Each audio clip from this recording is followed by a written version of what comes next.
मनोज अपनी माँ से बहुत प्यार करता है। मनोज के पिता नहीं हैं। उसकी माँ हमेशा जब शादी की बात करती थी तब उसे डर लगता था। उसे लगता था कि उसकी पत्नी पता नहीं कैसी आए जाए और माँ और बेटे को अलग कर दे। लेकिन अब मनोज अपने आप को बहुत खुशकिस्मत मानता है, क्योंकि उसको सुधा मिली है।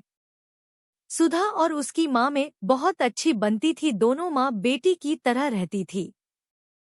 बहू अपनी सौस से बिल्कुल बेटी जैसा ही बर्ताव करती थी। बेटी की तरह रूठ जाती थी और जिद करके अपनी बात मनवा लेती थी। मनोज एक ही लौता लड़का है। मनोज के पिताजी नहीं हैं। मनोज की आर्थिक स्थिति इतनी अच्छी नहीं है, लेकिन घर में शांति और प्यार होने के कारण वह मेहनत करके अच्छे से अपना घर चला रहा है। बहू और सौस की इस जोड़ी की चर्चा अब मोहल्ले, रिश्तेदार में भी होने लगी है। इनकी मिसाल दी जाने लगी है। लेकिन मनोज को नहीं पता था कि ऐसा कुछ होने वाला है। शायद दुनिया वालों की नजर लगती सौस और बहू की इस जोड़ी को। एक शाम अचानक मनोज की माँ मनोज को जोर से चिल्लाकर कमरे से बाहर बुलाती है। मनोज आता है और पूछता है, क्या हुआ माँ, क्यों चिल्ला रही हो? मनोज की माँ बोलती है कि तेरी पत्नी को समझा ले, अब बस बहुत हो गया। मैं इतने दिन चुप रही लेकिन अब मुझसे नहीं होता। वो हर बात में मुझसे जिद करती है। इतने में बहू भी कमरे से आकर माँ से पूछती है, क्या हुआ माँ जी, आप क्यों परेशान है? माँ कहती है, तू चुप कर, मुझे तुझसे बात नहीं करनी है। बहू कहती, क्या हुआ, मुझसे कुछ गलती हुई है क्या?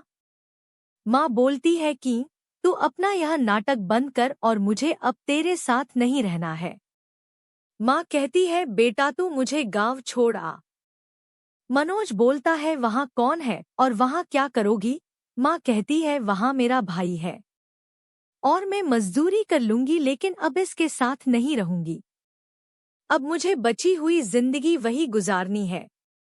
बहू बोलती है, माँ जी आप कैसी बातें कर रही है? हमारे होते हुए हमसे कुछ गलती हो गई है तो बताए।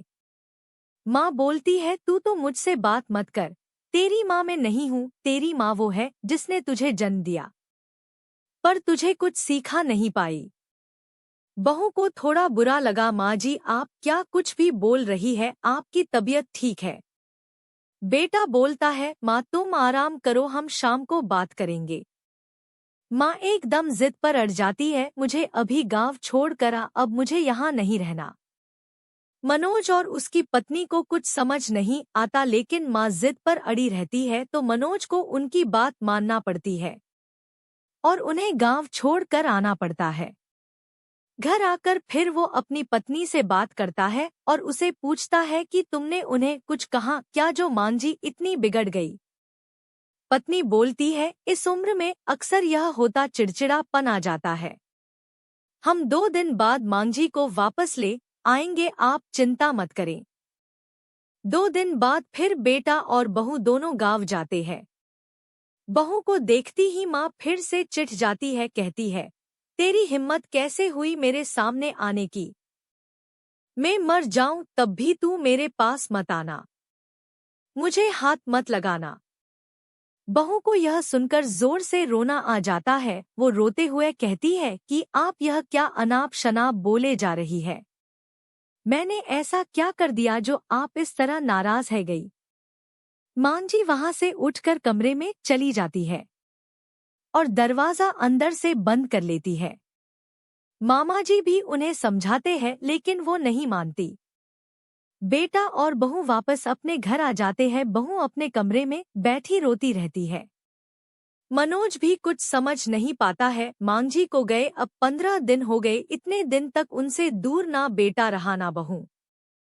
मनोज की पत्नी उन्हें फिर गांव जाने को कहती है और कहती है, जैसा मैं बोलूं वैसा वहां जाकर कहना। मनोज जाता है और माँ को कहता है, माँ तुम्हारी बहू सीढ़ी पर से गिर गई है और 5 दिन से तुम्हें याद कर रही है। माँ एकदम से बोलती है, क्या 5 दिन और तू अब बता रहा है? वो फटाफट तैयार होकर मनोज के साथ वापस आती है। साथ में मामाजी भी आते हैं।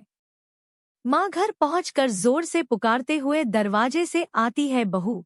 बहू और बहू के कमरे में जाकर बिस्तर पर सोई बहू के गले लग जाती है और रोने लगती है।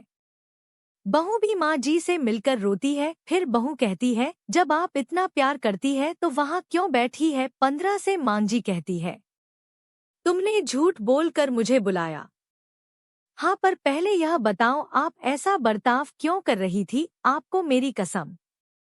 माँ जी बहू के फिर गले लगती है और कहती है, बेटा उस दिन जब मैं मंदिर से आई तो मैंने तुम्हारी और मनोज की बातें सुन ली। तुम बोल रही थी कि अभी हम बच्चा नहीं कर सकते क्योंकि उसकी ठीक से परवरिश नहीं कर पाएंगे।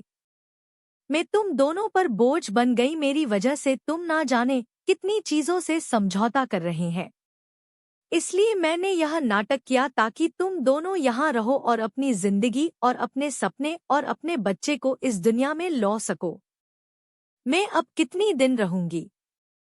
बहू और मनोज दोनों भी मांझी की बातें सुनकर रोने लगे। बहू बोलती है, अगर आप दोबारा ऐसा करेंगी तो हम कभी अपना बच्चा नहीं करेंगे।